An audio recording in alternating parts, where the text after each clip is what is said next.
ममता जी ने कहा है कि जो बांग्लादेश में हो रहा है तो वो अपने दरवाजे खुले रखेंगी और किसी को भी बंगाल में आने देंगी। बांग्लादेश के लोग हमारे दरवाजे खटखटाएंगे तो जरूर शरण देंगे। आज के अखबार में भी Mamata will give shelter if anyone from Bangladesh knocks on our door. Mamata ji, आप वही हैं जिन्होंने सीएए के बारे में कहा था कि हम किसी भी हिंदू, सिख, पारसी या क्रिश्चियन शरणार्थी को जो हिंसा से पीड़ित होकर बंगाल में आएंगे उनको घुसने नहीं देंगी। ममता जी ने सीएए का हमेशा विरोध किया है, जबकि सीएए का कोई संबंध भारत के नागरिकों से बिल्कुल नहीं था, क्या हिंदू क्या मुस्लिम। तो एक तरफ जो अल्पसंख्यक हिंदू या क्रिश्चियन या सिख या पारसी, चाहे बांग्लादेश हो या पाकिस्तान हो, अफगानिस्तान हो, वहां अपने आस्था के कारण विक्टिमाइज होते हैं, पीड़ित होते हैं, उनको स्थान नहीं देंगी। और आज कह रही हैं कि जो भी आएगा उनको हम बसाएंगे। इसका मतलब क्या है?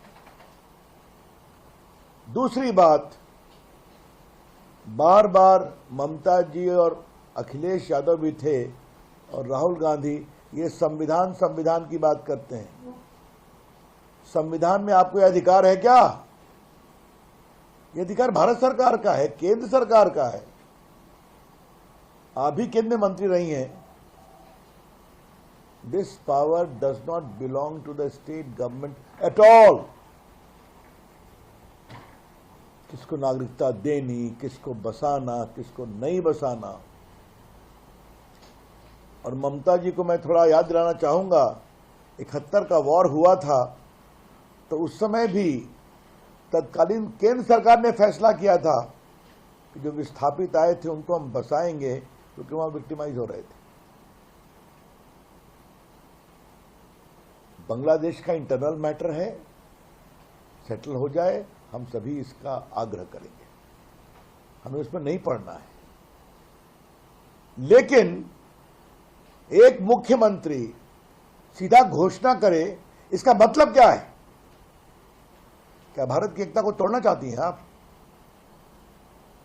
उनके ये भी स्वर निकले कि बंगाल का रिलेशन हिंदुस्तान के साथ अच्छा हो। इसका क्या मतलब है? Mamata ji, I would like to ask you, what do you mean by this? जिस बंगाल ने रामकृष्ण परमहंस, विवेकानंद, रविन्द्रनाथ टैगोर, सुभाष चंद्र बोस ऐसे महान, बंकिम चंद्र चट्टोपाध्याय ऐसे लोगों को की जननी है, उन्हें देश में अलग जगाई, तो आप कहते हैं रिलेशन हम अच्छा करेंगे? आपका यह वक्तव्य भर्त्सना योग्य है और बहुत ही गैर जिम्मेदाराना है ममता जी। इसका शुद्ध और शुद्ध लक्ष्य है, जिस तरीके से बंगाल की डेमोग्राफी बदल रही है उसको जस्टिफाई करने के लिए एक कारण ढूंढना। आपको मालूम है, जब भारत आजाद हुआ था सिर्फ 3 जिले मुस्लिम बहुल थे, अब बंगाल के 9 जिले मुस्लिम बहुल हो गए। लेटेस्ट स्टडी जो आई है, इवन कलकत्ता का डेमोग्राफिक चेंज हो रहा है।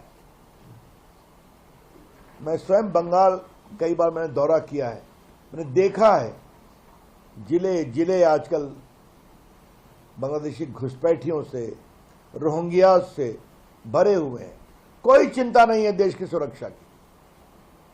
और याद होगा, एनआईए की प्रोब में आया है कई आतंकवादी घटनाओं के जो मुख्य अभियुक्त या कॉन्स्पिरेटर्स होते हैं उनको कहां संरक्षण मिलता है? तो बंगाल में मिलता है। आपने देखा होगा, उनको गिरफ्तार करने में दिक्कत हुई, बहुत परेशानी हुई।